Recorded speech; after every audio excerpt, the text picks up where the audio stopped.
to all my friends out there. So we need a little dinner, and I just really feel like having a little batch of macaroni and cheese. So I melted about a tablespoon and a half of butter, and I heated it. Now I want to add some flour.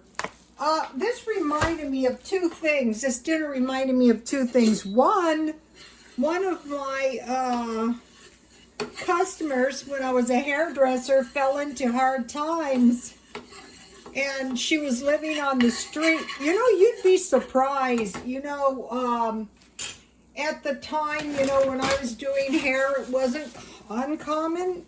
Some of the shops I worked in weren't too super duper. I got a little too much flour, but still, it was kind of surprising to me how many of my clients would tell me that at one time or another they had been living on the street.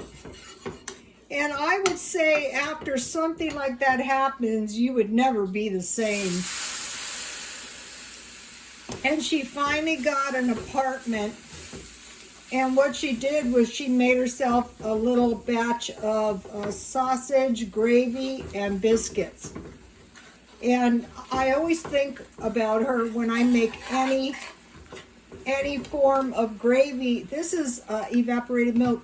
She was just so grateful to have a home and, you know, food and everything.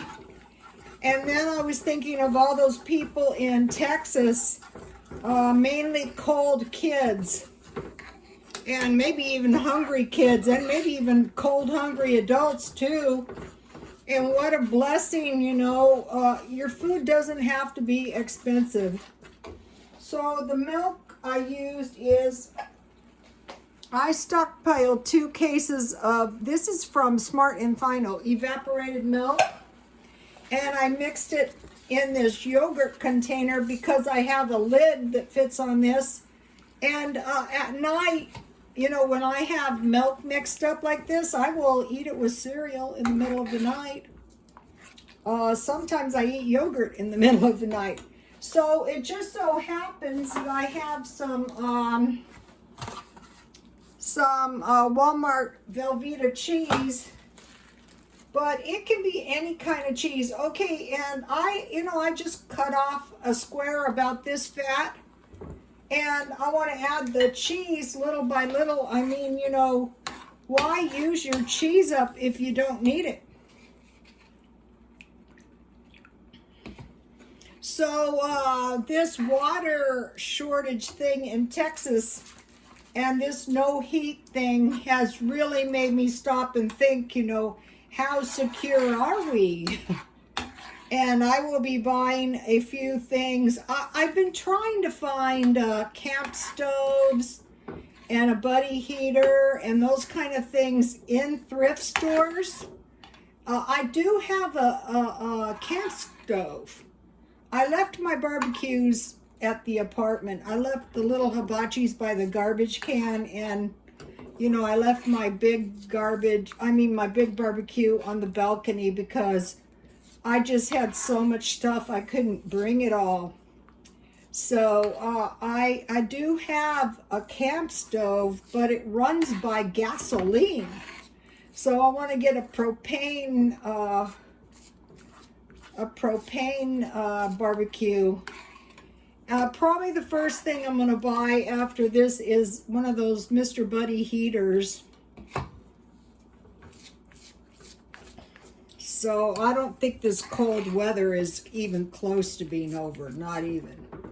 So see how yummy I like mine kind of thin. You can make it, if this was too thin, there's 2 ways to thicken it up. You can add more cheese, or you can add a little flour to water and do that. But I think this is good. This is looking good to me. And so I have some macaroni.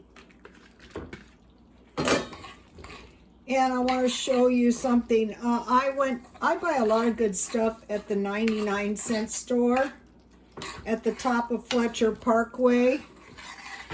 And they're nice. So I try to shop at the nice places. And this is the nice pasta I got there. I got 3 kinds. So then what I do is I just put a little salt. See how easy this is to make? And this is why I stockpile Velveeta cheese.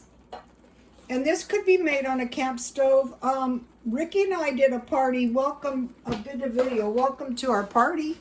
And we cooked the salmon burgers on a butane barbecue. And then I made 2 kielbasas, well, sausages. I saw an older man, Earl Campbell smoked sausage, so $1 worth of sausage.